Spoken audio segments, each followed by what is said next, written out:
Hello everybody. In this video I'm going to be going over how to create a backend RESTful API. And we're going to use FastAPI to do this and a module called Uvicorn. And this video, the first part of it is going to be kind of describing what these two technologies are and how to use them with a very basic application. And then the second half of this video will be a more involved code demonstration that will help you guys out in your project and on your labs in the future. All right, so what is and why do we want to use FastAPI? So some key features about this technology that I would like for you all to know. It is modern. It's very commonly used, especially nowadays. It's very contemporary software or technology, I guess. It's very fast, which is a good thing. It has high performance. It's comparable to things like Node.js, if you've heard of Node before, Go. It's quick like these are. It's also very easy to use and it's set up, which we'll see here in a second. We can literally set up an API in like 5 lines of code. Like, it's very simple. Another nice feature of FastAPI is it has automatic documentation generation, and we will look at sort of what that looks like here in a second as well.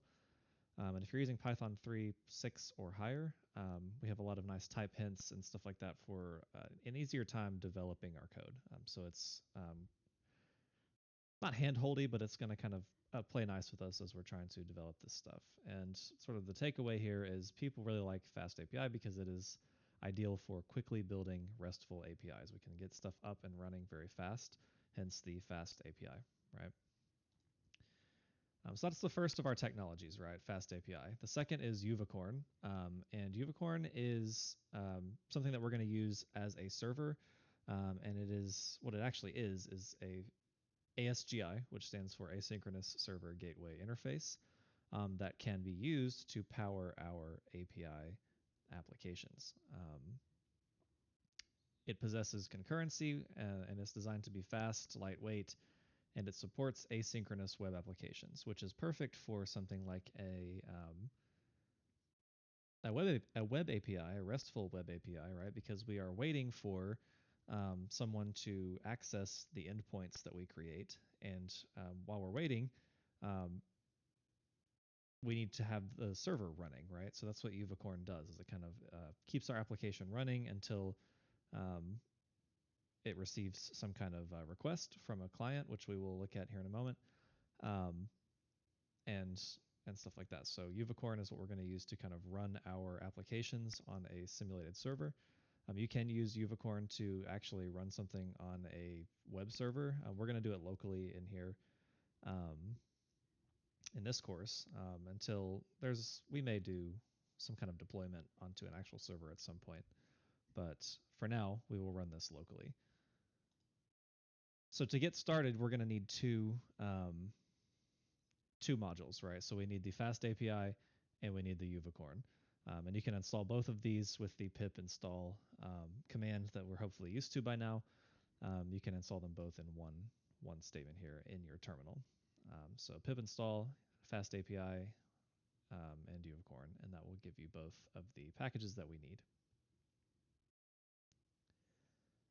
So I have the screenshots of some code here, and I'm going to actually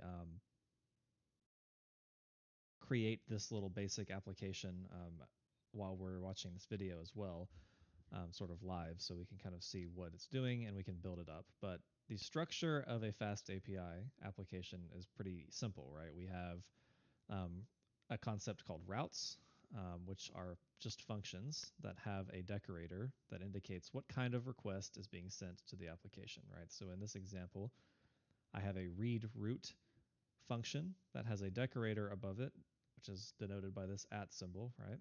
And that is it is a get request, and we are accepting that at this endpoint, so just slash. So the root of my application is going to return hello world as a dictionary or a key value pair, okay? So I have created an empty folder here, and if I look inside the folder, we can see there's nothing here. So I'm going to open this up in VS Code, and we can see sort of what would happen if we were to run this stuff live, if we were to kind of create it from scratch. Oops, excuse me. So the first thing I want to do is I want to make a file, and I'm going to call this file, this is the name of my API or my application. I'm just going to call it main.py. Okay. And in this file, I'm going to put exactly what we had in the slides. So from the FastAPI module, I want to import the FastAPI class. I will then set up my application to be a FastAPI instance. And then here we can start creating our endpoints, right? So app is an instance of the FastAPI class. So the FastAPI class that someone else wrote handles a lot of the work for us. So we just have to say the app is a FastAPI application and we're good to go, right? So now I add this decorator here. And you can look into the FastAPI documentation for what the decorators do. The documentation is provided in this video description as well as on D2L. So we have our decorator. So at app, this is a GET request. The path is just slash, so the root directory. Hopefully we can remember paths from 1210 and stuff. And I'm going to define a function called read root. And I will return the key value pair of hello, hello, and world. So why async? Async because our program is not running statement by statement, right? It is running asynchronously. It is not running synchronously. We are waiting for things to happen, so our functions for our endpoints need to be asynchronous. So here we have the sort of basic bones of an application, right? And we can actually run this and see what the sort of Uvicorn server looks like, right? So let's go back to the slides here. We've done this in the code. And how do we run our app? Well, to run our app, we need to run this command, right? So Uvicorn main:\app -- reload. And I need to fix this in the slides. This is 2 dashes, like it says here. I will fix that. Let me do it now. Technical difficulties are over. So Uvicorn main:\app -- reload. And here's kind of a breakdown of what's happening, right? So this is not always going to be what you run if you don't name things the same way that I have named them in my code. So I named my file main.py, right? So that is the name of the file that you specify here before the colon. And then I have app, which is the name of my instance. So if we go back to the code really quick, we can see that this file was called main.py. App is the name of my FastAPI instance, and that is why I have main:\app here. If I called my file something else, I would need to change the name here, and if I called my instance something else, I would need to change the name here. And then the -- reload means that the server will automatically restart whenever I change my code, and it, I believe, does this on save. So every time I save a change to my API code, the server will restart. And this is really nice for developing. You don't have to go in and keep rerunning this command. It will just always reload itself once you make a change. So let's go ahead and run this command. And one of the things I want to specify is the command needs to be run as long as you're in the workspace directory of your application. So if I go back to the my PowerShell terminal here, and you could do this in the command line, you could do this in VS Code. I'm just choosing to do it here. I will do a directory view here, and we can see that I have main.py in the folder that I'm in, this API video example folder. As long as I'm in the same folder as main.py, I'm good to go, right? So I will run the command that we saw here, right? So Uvicorn main:\app -- reload. And once we run this, we can see that I have some statements that have popped up, right? So we will watch for changes in this directory, and it's telling me it's going to watch for changes in the API video example folder. That is because I said I want you to reload on save, so it's watching for those changes and saves. It will also tell me that my server is running locally, so 127.0.0.1 /8000. That means my local host on port 8000. This is the default. We can change this, and we may go into that later, but for now, just know that this is running locally, right? And we can kill the server with Control-C to quit, like it says here. And now the application has started up, as we can see here, and the API is basically ready to go, right? Okay, and Steam is also closed, so we don't have to see any more Steam pop-ups. So now it is running, and it is waiting for things, right? I don't want to close out of this because that will kill my server. So I'm going to leave this open, and we will come back to this in a bit. All right, so just remember for now that the API application that I have made is running right now. So this is how we run the app. Now, one of the cool things about FastAPI that we mentioned earlier, back on the FastAPI slide, is it's easy to use and it automatically generates documentation for us, which is pretty cool, right? So looking at the app that we've made, I see that I have one endpoint, which is just this get slash, and that is for the read root function. So let's look at the documentation that is generated for the API we just created automatically by FastAPI.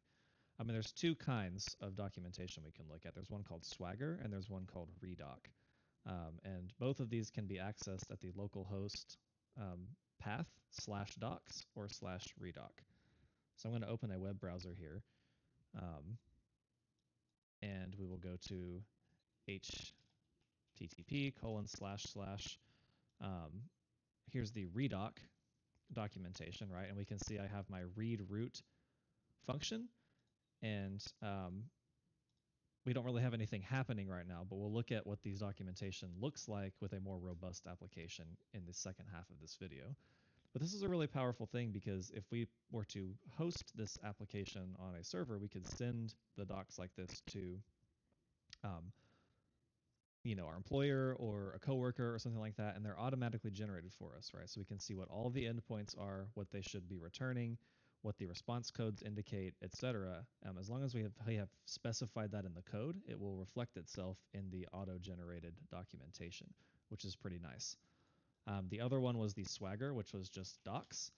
And if we go here, this one is a bit less robust than the one we saw before, but we can see that I have one function. It is a get request type function, and it's called read root. And we can see that this is kind of what we have. There's no parameters, nothing is really returned. It will just return a 200 code on success, and that's about it, right? This is a very simple endpoint, but it is present in the documentation, which is pretty nice. So we'll come back to this later. I'm going to minimize this, and we will reference this later.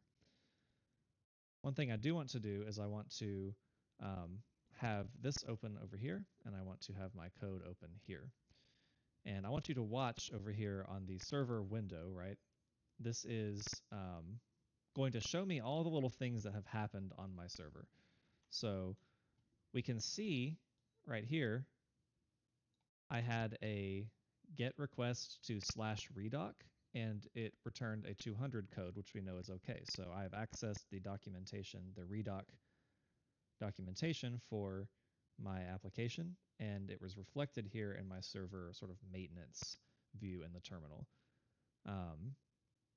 And then I accessed some stuff on those pages, and we got a couple more requests, and then I also did the docs one. So we can see that this is reflecting things that are happening on the server in my terminal. So something we can do here is let's just change this to have an exclamation point after world. All right, so I'm changing my code over here. I'm going to save this code and watch the server view on the left. We can see that changes were detected in main, and the application is reloading. All right, so I have saved my code. The application will restart because I have made a change. All right, so anytime you make a change to your code and you're sort of practicing with this and working with this in projects and such, make sure that you kind of have your local server view kind of running in your terminal so you can see what's going on. So going back to the very brief slides that we have here, right? We've looked at the documentation that can be generated for us, and we'll look at how this sort of fleshes itself out and grows the more we add to our application. We'll keep referencing that documentation. But the next thing I want to look at is right now we just have a very simple endpoint, or we just have read root, and it doesn't really do anything, right? So what we want to do now is create a couple more endpoints that are maybe a little more robust. And to do that, we can have two kinds, right? And the slides reference these. We can accept parameters in the path to the API, and we can accept parameters in the query of the API. And we'll look at sort of what those both look like from the client side, but let's first implement them on the server side. So let's go back to our code and let's add in the path parameter. And we know path parameters go in the path, right? They go in the URL when you are accessing this endpoint. So app.get, this is still a GET request. I'm still accessing items. I'm going to access by item ID now, and we'll see what that looks like here in a moment. I'm going to create a new function here. This is not read root anymore. This is read item.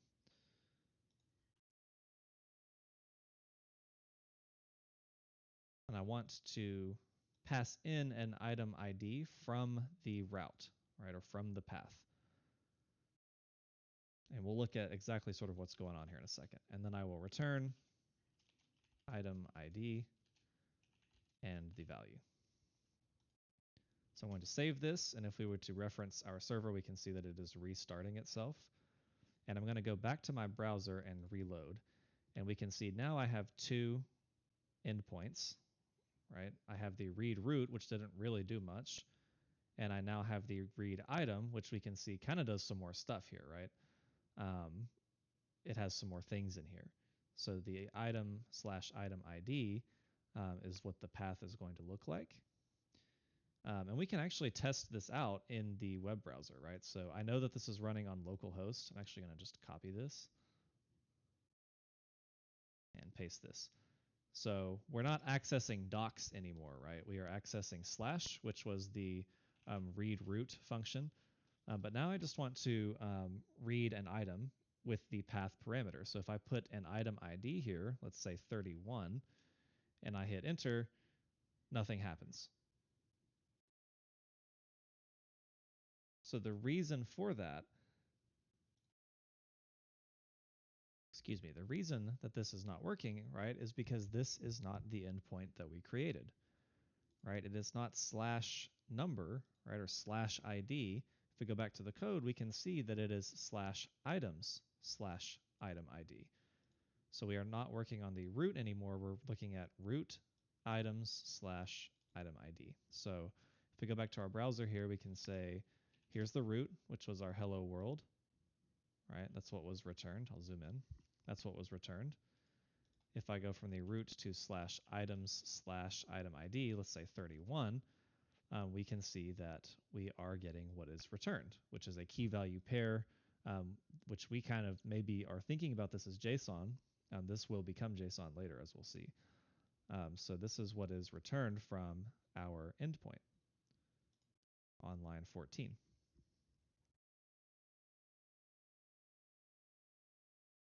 The other kind of parameter that we had was a query parameter. And if we remember the structure of a URL, right, that was the question mark, and the things that went after the question mark was my query items, or my query parameters. So this is how we can create an API endpoint that accepts a path parameter up here. And now let's look at how we can create an endpoint that accepts a query parameter. So if we come back to our code, we'll come down here and we'll say, all right, now my endpoint type, right, or my parameter type is part of a query, not part of the path. So we'll say, all right, this is still a GET request. We're still going to look at /items, but now we do not have anything in the path, right? We'll just say /items. There's no parameters in the path like we have up here. My function is called read item again. And this is okay because our decorators are different, right? They're both called read items. The decorators are different, and my list of parameters is different. So if you remember back from the C# days when we talked about the idea of overloaded functions or overloading a method, that means that two functions or methods can have the same name, like we have here, but their parameter lists must be different. So that is the case here, right? I'm going to have a parameter called skip, and we'll give it a default value of 0. And I will have a parameter called limit, which we will have be an integer with a default of 10. And I will simply return another key value pair here. So skip and its value, and the word limit and its value.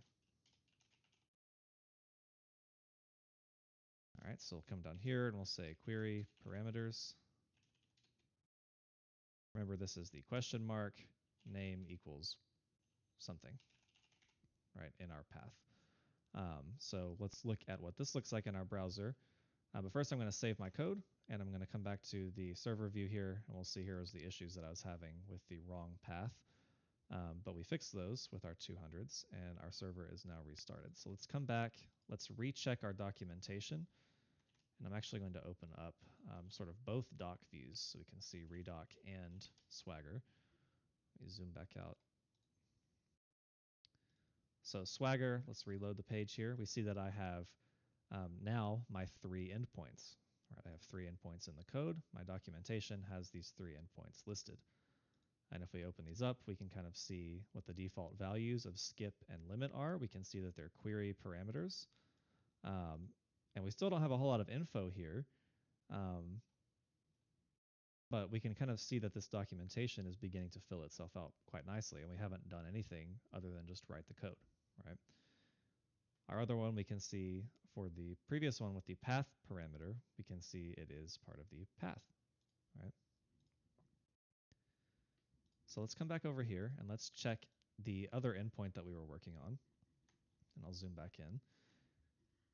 So this was for the query parameter, right? So we said it was /items,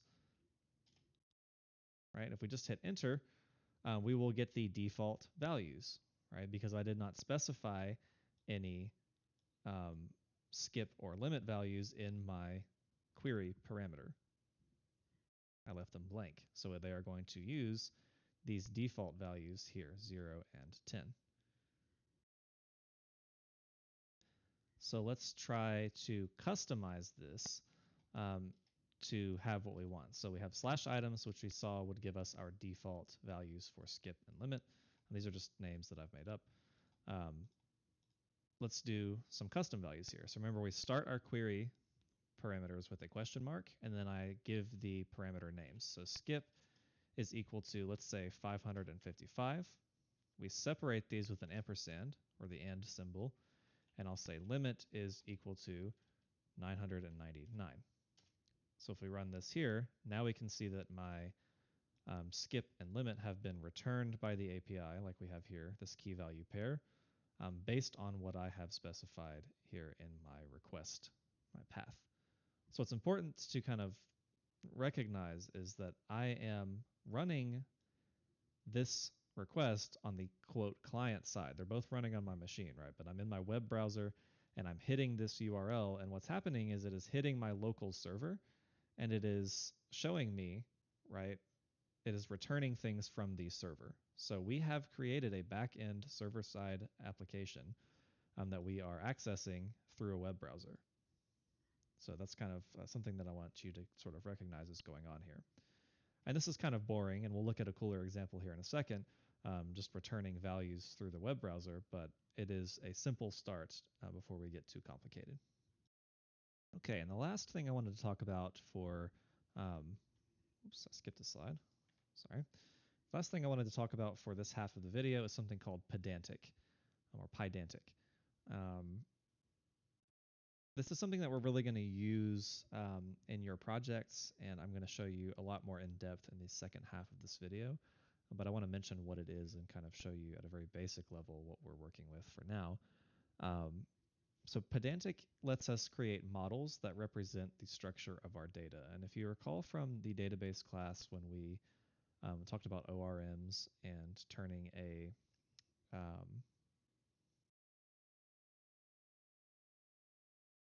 C# object into a row in a database, right? This is something that we use modeling for, right? So I have a model class that represents the structure of our data. And what's really cool about Pydantic is whatever my API receives, Pydantic will automatically validate that data and parse it as good as it can.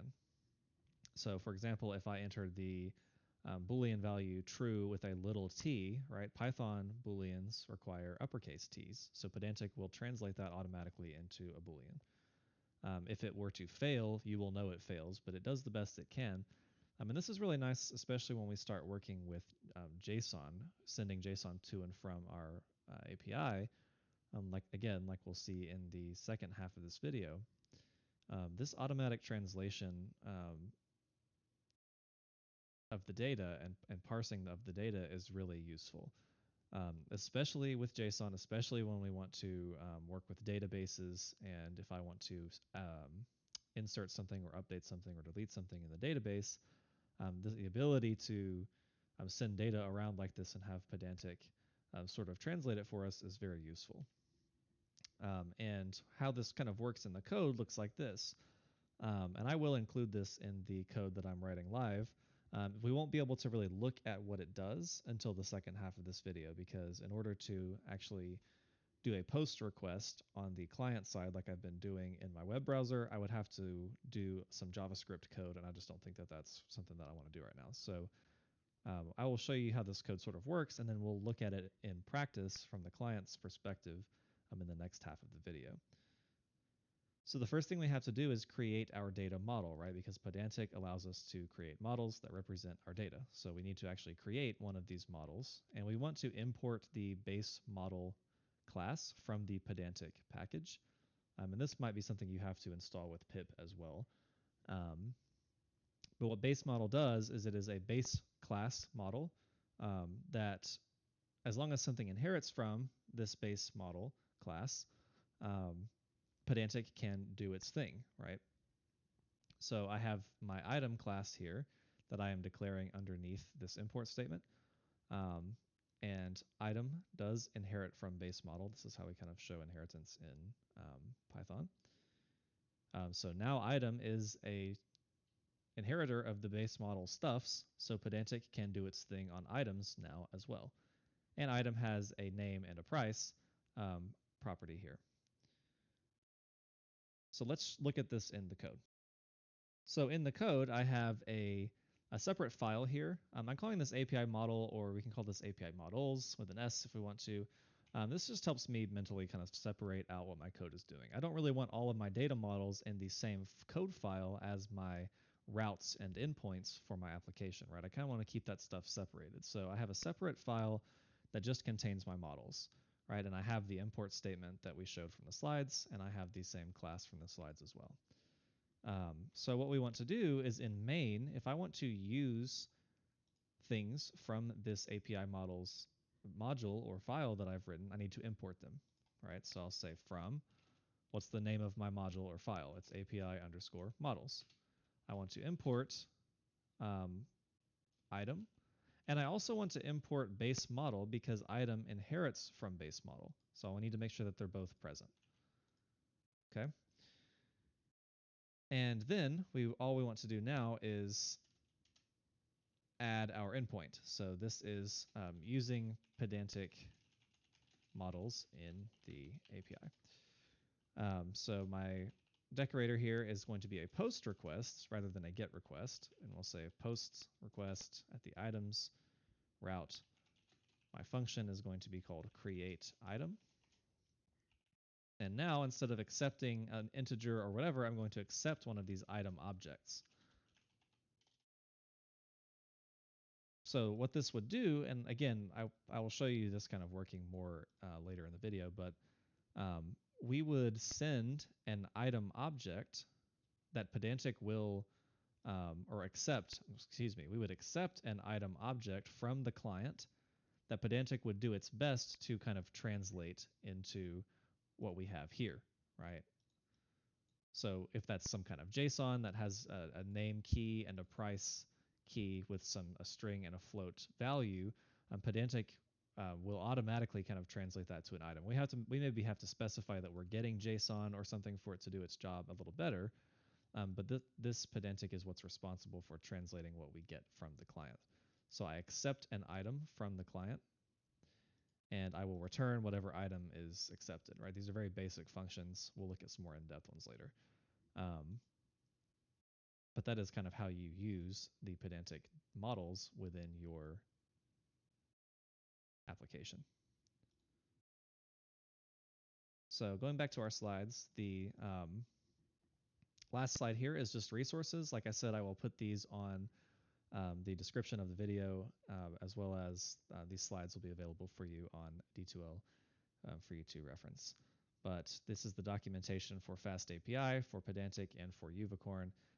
If any of this is kind of like way over your head and you are kind of lost, I would really recommend you look at these documentations, check out some stuff online, and come ask me if you don't really get it, and we can sit down and run through some of this stuff together. But for the second half of this video, I'm going to show you a bit more of an in-depth application. Okay, so for the second half of this video, I'm going to show you a bit more of an involved application of what we just talked about with the FastAPI and Uvicorn and the endpoints and all that stuff. And we're going to do a little bit more of an involved example to really kind of show what and combine some of the things we've been talking about. So we're going to bring in SQLAlchemy, we're going to bring in FastAPI, we're going to bring in Uvicorn, we're going to bring in all this stuff that we've been working on to kind of see it come together. And we're going to talk about the client and the server applications that we're going to be working on here. So I have the only file that I have in this project right now is a .db file. It is the weapons from Dark Souls 3. So I have this opened up in DataGrip. You can use any kind of SQLite viewing application that you want. But we can see this is all the weapons from Dark Souls 3. I found a data set on Kaggle that I have kind of cut almost all of the columns out of just so that it's easier to kind of look at what's going on. And the only kind of categories I wanted the name column, of course, so I could see what the name of my weapons were. I wanted the category, so what kind of weapon is it? And I wanted the reinforcement type to know, is this a regular enemy? Is this a boss enemy that drops from a boss? Is this like a spell tool or something like that, right? So I wanted just these three columns as well as the weapons ID. So let's work on kind of reversing what we did with the SQLAlchemy application for reading from an existing database, and let's now flip that a little bit and say, all right, I'm going to use SQLAlchemy now to connect a back-end server-side API so that when the client hits that API, I'm querying the database and I'm returning data from the database, okay? So to do this, we can start in a bunch of different places, right? I have the database already, but the first thing that I think I want to do is go into the idea of creating my models, right? So I want to create my API models like we did in the previous video. So API models.py. And this will allow me to make those models that Pydantic can sort of translate like we talked about, right? So from the Pydantic module, I want to import that base model class. And now I'm going to create my new class here. This is not an item anymore. Item was kind of vague in our previous example. So let's call this something specific. This is a weapon model class that inherits from the base model class. And what were my columns that I wanted to look at? Well, if we go back to the database, it is the name, the category, and the reinforcement. So we want to make sure that the names of our columns kind of match the names of our model, just like we did in C#. So I have name, this is a string. I have category, which is also a string. And I have reinforcement type, or reinforcement. oh man, not the dyslexia, reinforcement, which is also a string.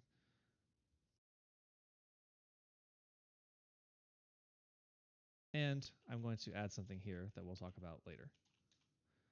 ORM mode being set to true basically says, okay, when I'm dealing with the database stuff, I'm allowing that. That's essentially what this is saying. So that is my API model, right? That's all I really need. So let's go to my database model now. dbmodels.py. So we have the API model that Pydantic is going to use for requests, and we have the DB models that SQLAlchemy is going to use for the database, right? So this is what we've seen before. So I need to import a bunch of stuff. So from SQLAlchemy, I need to import the column class. I need to import the string class. I need to import the foreign. I don't need a foreign key. I think it's just column and string. And probably integer. Column class, we want the integer class, and we want the string class. And then we want from the SQLAlchemy declarative, right? We want the declarative base. All right, this was just kind of how SQLAlchemy worked. If you remember when we talked about this, we have to create our database model classes to inherit from this declarative base from SQLAlchemy. So base is an instance of the declarative base, and class weapon inherits from that. My table name already exists, right? We know the table name, I believe, is weapons. So we can go back to the database and check that just to make sure. Yeah, the table name is weapons with a little w, so we're good here. And now I can provide the database columns that I want. All right, so the API model, I'm never passing an ID around to the API. Why?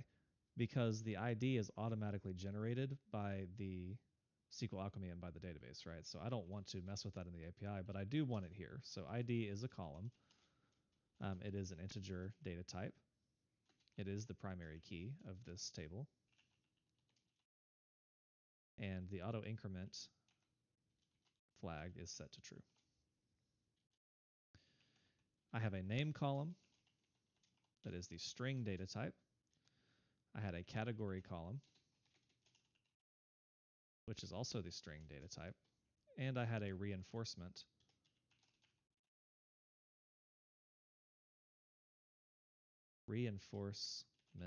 column that is also a string. All right, so here is my DB model. I'm not going to do the repr function here, just because we're not going to really mess with that. We're going to have our changes reflected in the database itself, so I don't really need to do like a toString here. So I have my two models created, right? One is for the API and Pydantic and all that to deal with, and the other one is for SQLAlchemy and the database to deal with. What's really cool about Pydantic is as long as my weapon model for Pydantic, as long as the names of these attributes match the names of my weapon class attributes, we don't have ID, but that's okay, right? Because it's automatically generated. So name, category, reinforcement, as long as those match my Pydantic objects, Pydantic will automatically be able to translate from a weapon model to a weapon for the database, which is pretty cool. So let's take a peek at our client now. Or not the client, sorry, we haven't made the API yet. So let's look at main.py. And we're going to have to import a whole bunch of stuff. So I'm going to come back once those things are imported. Okay, so I've gone ahead and put in the code that we just kind of need for this stuff to run. And I'll go over what these are kind of quickly. I don't know that we're going to need all of this. I may take out some of these imports. These are just kind of ones that you usually need. So from FastAPI, I want to import FastAPI. I'm actually going to just go ahead and take these out. I don't think we need this. But so from FastAPI, I do want to import the FastAPI class because that is what my application is, right? It is an instance of the FastAPI class. I need to import my SQLAlchemy stuff, which we've talked about in the past. And I also want to import my DB model and my API model, right? I want to import both of those. And this is driving me crazy, so hang on. They don't line up.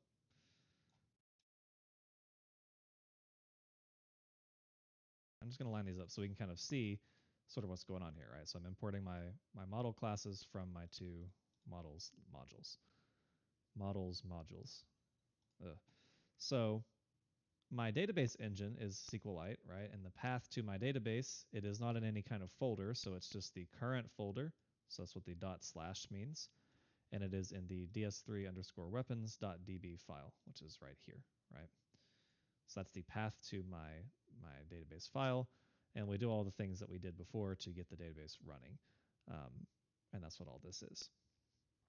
So all of this stuff is just kind of getting ready to create these endpoints that we want to create. So I'm going to show you, I think, 3 different endpoints. I'm going to show you a read all.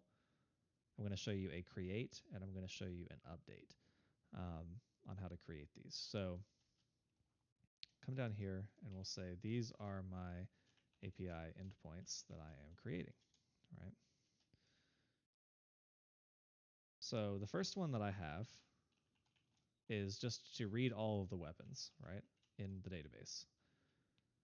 So /weapons will allow me to read all weapons. So I think I'm going to call this function, I'll just call it getWeapons. We need to specify what the database is, right, for this function. And I knew I needed that depends here, so hang on. And we probably want to go ahead and bring in this as well. So I want to make sure that I have the database that I'm working with.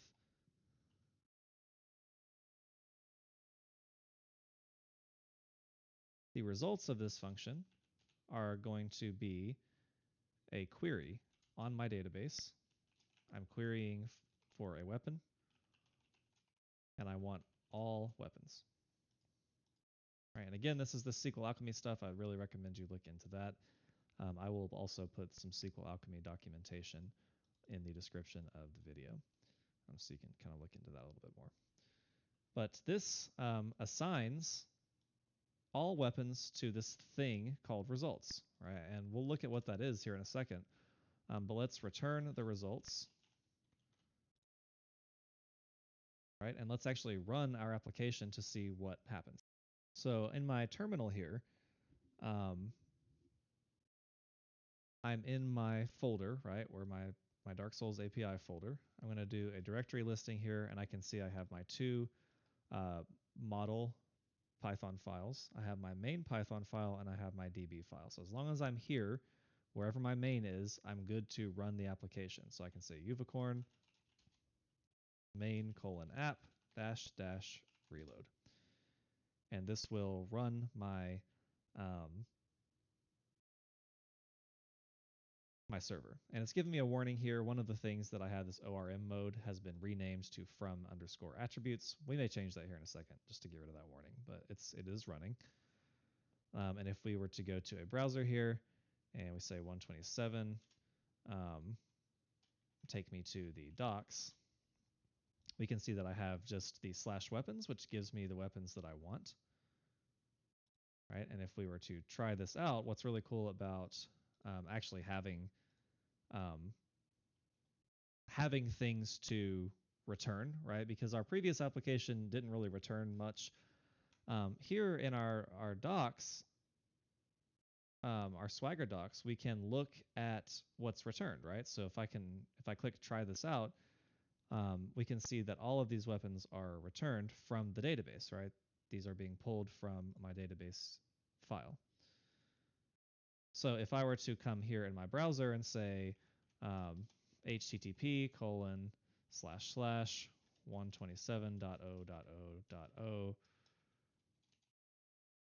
or .0.01 colon 8000 / weapons, we'll see that I get a whole bunch of just key value pairs, and Opera that I'm using has pretty print, so we'll kind of format that.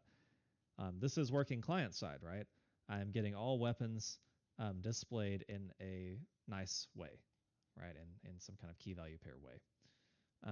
So our first endpoint does appear to work, and our documentation is really kind of showing its strength for us, allowing us to test out these different endpoints from a client perspective just in the docs. And if we go to redoc, was the other kind of documentation we had. I have my get weapons here. I don't really remember how redoc runs. I don't think redoc can actually run anything. So you probably want to use Swagger to test out these endpoints. So let's look at a different one now. We have the read all. Let's take a peek at the creation of a weapon. First, though, let's take a peek at the server sort of manager view here in our terminal. And we can see we accessed /weapons right here on this line right here. We accessed /weapons, and we got a 200 status code and the OK message, meaning that we were able to look at all of our weapons, which is pretty nice. So back in our code, let's take a look at the other one of the other endpoints. So that was for getting all of them. Let's look at adding one.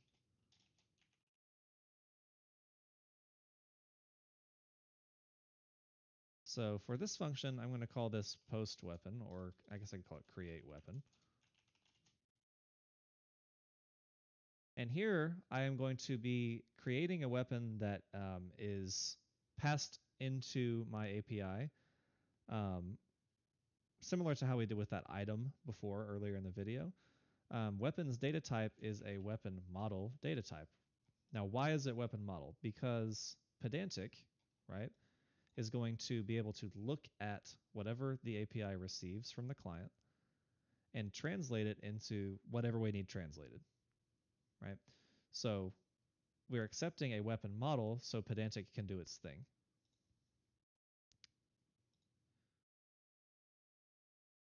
We are also going to need our database just like we had before.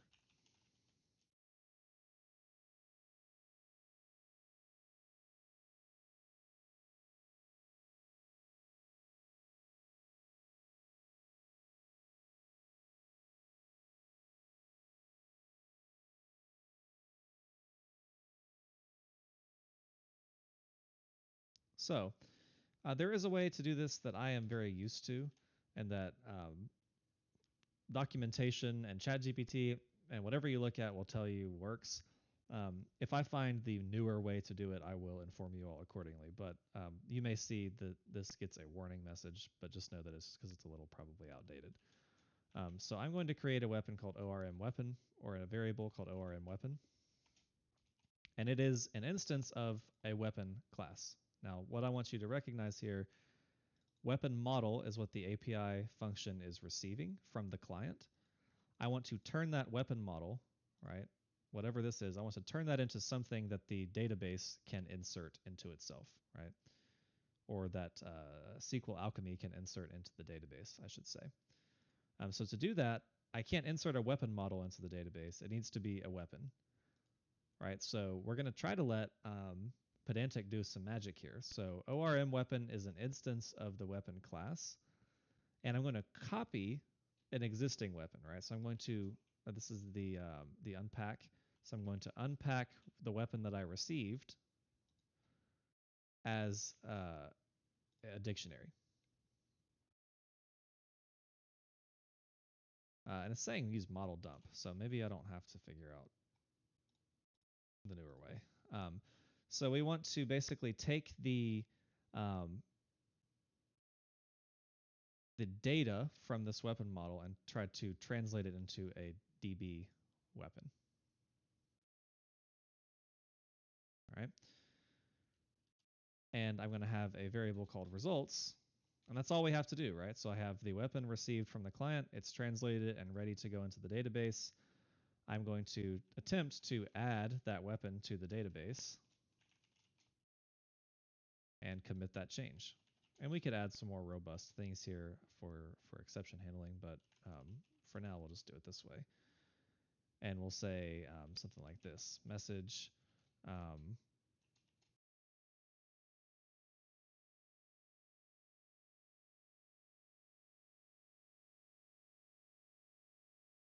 something like this. So we'll say whatever the weapon name is was added to our database. So let's try to do this. And to avoid me doing some gross JavaScript stuff, I want to create a client.py file that's going to behave like a client. So I'm going to import the requests module, and I want to import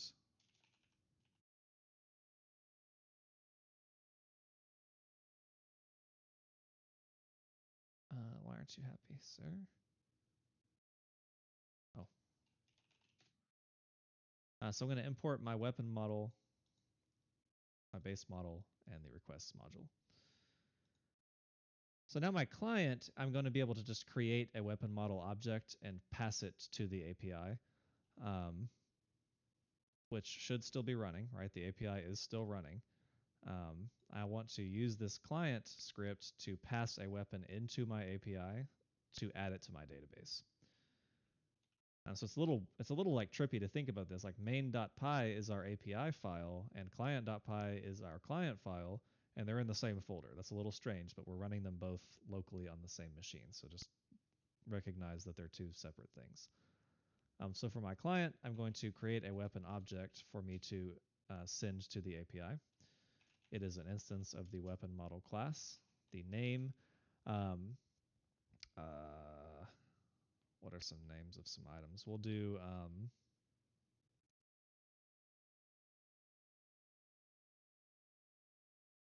Roger's Rapier from Elden Ring. I know that's not a Dark Souls weapon, but I think they're literally all in the database. So we'll do Roger's Rapier from Elden Ring. We'll give a category here.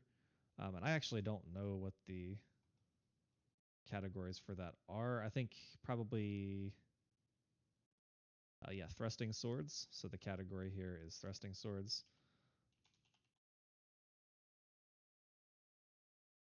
And the reinforcement, I believe, would be unique. So this is the weapon that I'll make. Now, for your project, right, where you have researched an API and know what the endpoints are, this is what you're going to be doing on Lab 4, right? You know what the API expects, and you need to send things to the API. That's what we're doing right here. In this code example, it's kind of a unique situation because we can look, we're actually writing the API, and we are sending things to the API that we're creating. So we're kind of doing both halves here. But anyway, I've created the weapon. I need a URI or URL to send this stuff to. So http://localhost port 8000 /weapons, right? That is the endpoint to create a weapon in my API /weapons. And now I just need to simply send the request. So response equals requests dot post. It is a post request. Why? Because this endpoint is a post endpoint. So I'm sending a post request. The URL is the variable up here that I have declared. And the data that I am adding, I want to be JSON format, right? So the JSON that I am using to send to the API is a weapon. And I want to do a model dump function here that will convert this weapon to JSON. And I can be even more specific. The model dump mode is the JSON model dump mode, right? This may be overkill, but it is definitely going to turn it into JSON, right? So let's think about what's happening here, right? On my client side, I've created a weapon model, and I'm sending it to this URL. The URL is on the API that I have created on the server that I've made. So I'm going to send the weapon to this function, right here. That is where the weapon from the client goes. So what happens is this function receives that weapon as JSON, converts that with Pydantic into a weapon object that the database will then add, or that SQLAlchemy will then add to the database. We commit that change, assuming it worked, and we return a successful message. So that's kind of the flow of what's going on here. So let's make sure all of our stuff is saved. Let's go back and check on our server here. We'll see that it is restarted from one of the changes that we made, so it seems to be ready to go. And I'm actually going to have 2 of these up just to show you what's going on. Oh, did I break everything? Detach. Okay. So let me copy my path here just so that, 1 second, apologies.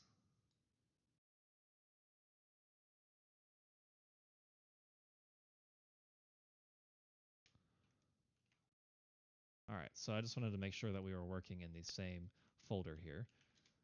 So on the left is my server, right? And on the right is going to be my client. So I'm going to do a listing here. I can see all my files. Client.py is what I want to run. So I'll say Python client.py. All right, and we see a warning message that is telling me what the server is telling me. This ORM mode has been renamed to from attributes, but it looks like we get a post request with a 200 status code, right? Which means that hopefully, if all things went well, Roger's rapier, which is the weapon we created in our client, right, was added to the database. So let's go to data grip here to verify if it's actually working. So I'm going to write a query here, and I'm going to say select star from weapons, order by weapon, or order by will do name. And let's run this here. And we could probably do this a little bit easier, but I'm just lazy. And we do see that Roger's rapier was added with an ID of 289.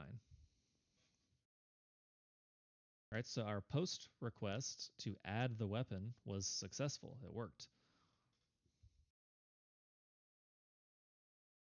So let's flesh out our client script a little bit better to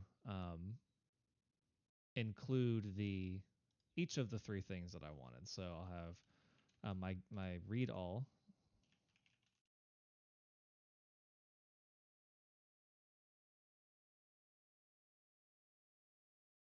Okay, that's my read all. I'm going to comment these out as we go through. But this is my read all, and we can run this to see what it does. So let's go back to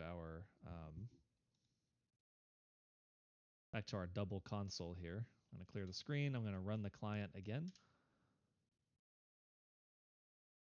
And I do get a successful message, right? Now, we're not seeing any of the JSON that was returned because we're not running this in a browser that can actually look at it, right? This is just the terminal.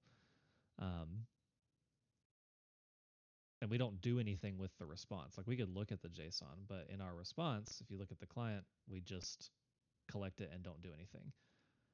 So if we were to look at the browser, for example, for a Swagger UI, I had my get weapons, right? And I could try that out and look at the weapons that were obtained.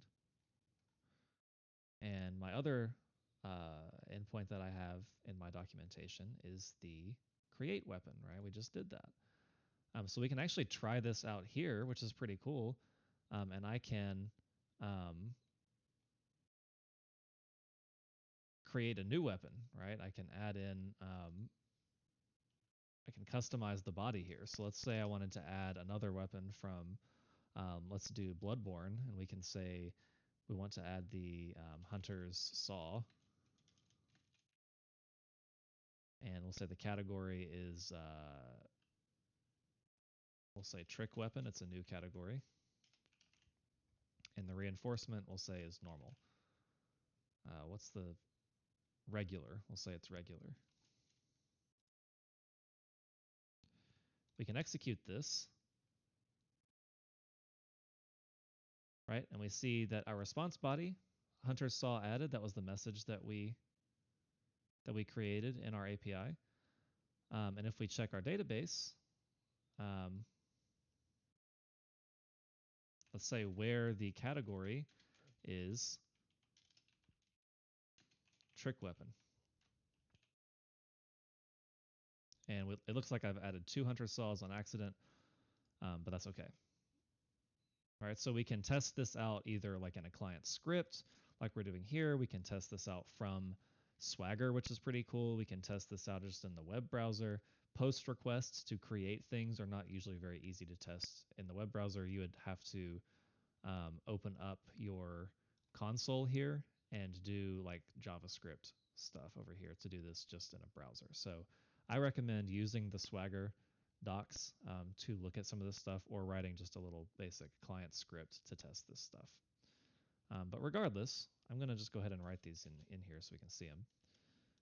So this was the read all. This was the create, which we know works. And for the last thing I want to show you, let's look at what an edit or an update, which we call a patch, would look like. So I'm going to add something to my API here, right? I'm going to add another endpoint. And this is going to kind of combine the functionality of an insert and a read one, which is why I'm showing you this one. I think that updates are usually the most complicated. So this is a patch request. We are patching based on a weapon ID, right?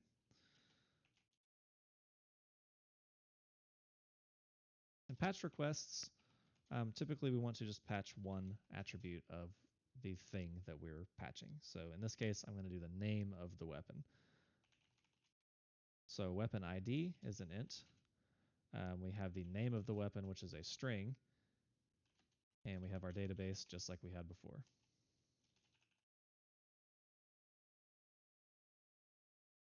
So now in the code or the body of this function, what is it going to do, right? Well, I have the weapon ID, and I want to pull that weapon out of the database so I can actually change it. So the weapon is going to be coming from the database. So I'm going to query the database like we've done before, where the weapons ID in the database equals the weapon ID that I have obtained from my request, and give me the first instance of that. We should never have more than one, but this is necessary to get this to work. So if the weapon does not exist, or it is none, has no reference, I want to raise an HTTP exception with a 404 status code. We'll do 400 status code, meaning just a generic server error. And detail, meaning what is the message that's displayed? The weapon was not found. Something like that. And now we want to change the weapon's name, right? And I'm just going to do this for output's sake. This is not necessary. I'm just doing this not necessary, just for the message at the end. So I want to keep the weapon's name before I change it.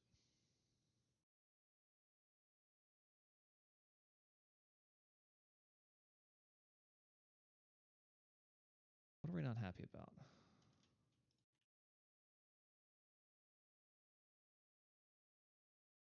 Hold, please. Okay, well, I retyped the exact same code and it works now. So all this is doing is I am wanting to track the name of the weapon prior to changing it. So That's what that statement's for. So next, let's look at how do we actually change the thing in the database. So query, db.query, we're dealing with weapons. I want to filter the weapon ID. So instead of giving me the first instance of something and storing it in a variable, I want to update the first weapon that has the IDs that match, right? And how we're going to update this is we're going to pass in a key value pair. So the name is what I'm changing, and I'm changing it to whatever the current name is that we are receiving in the function. I will commit that change, and I will return a message.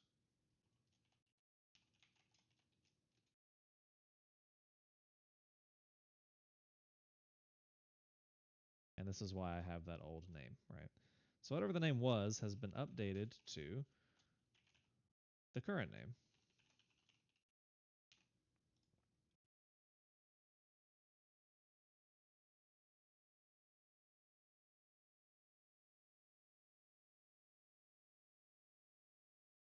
And I feel like this is the same thing that we just had, where it's just not happy about something.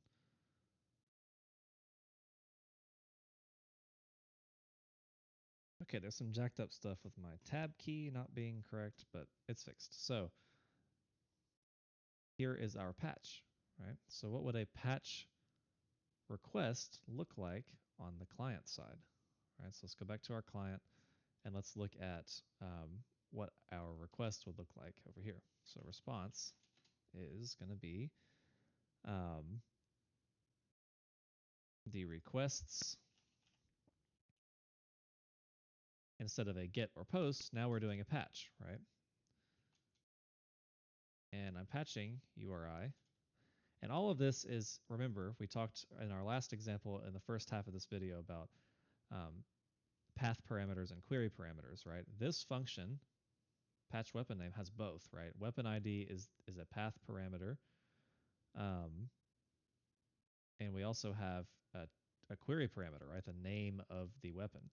So whatever my URI is, right?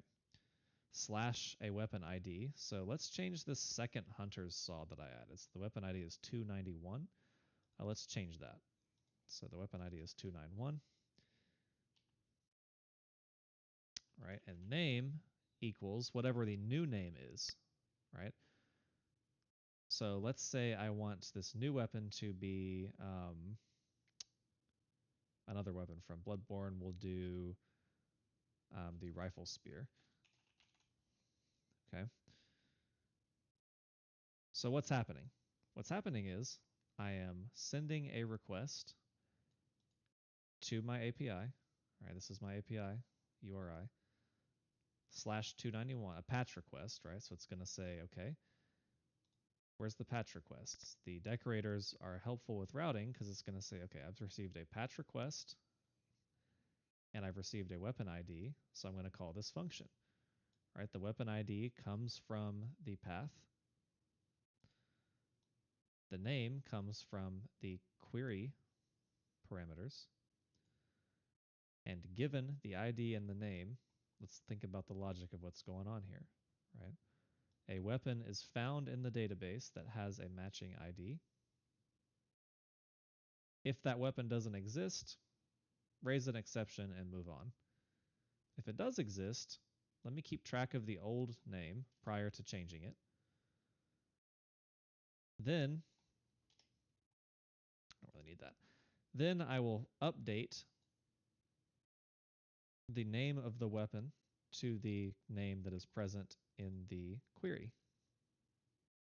Right, so in our example, Hunter's Saw is the original name. My client says rifle spear. So what is the API going to do? Well, rifle spear is what name is received. So it is going to update the name column of weapon 291 to say rifle spear. That change is committed, and I will get a message that says the old name, which is Hunter's Saw. So Hunter's Saw was updated to rifle spear successfully. And this is all in a perfect world, and we'll see if this actually works. But let's pull back up our server and our client sort of terminals here. I'm going to clear the screen. So the server is running. I'm going to run client.py, and we get a this warning about ORM mode. That's okay. And it looks like our patch was successful. So let's come back over here and let me run this select statement again, and we can see that the hunter's saw was changed to the rifle spear. So we have a read all, we have an insert, and we have a patch to patch one of the columns. As for the other ones, they all work very similarly to what I've showed you in this code. So you may have to kind of figure out what a read single is based on like an ID, or how to delete. You can do a delete, but you can kind of look into FastAPI endpoints and all that and figure out how that works. And hopefully this code will be a helpful sort of starting point for you all. So I believe that does it for this video. I will have links to the documentation resources referenced in the slides in the description of this video, and I will put all of these code files and slides and such on D2L for you to look at. Thank you all for watching.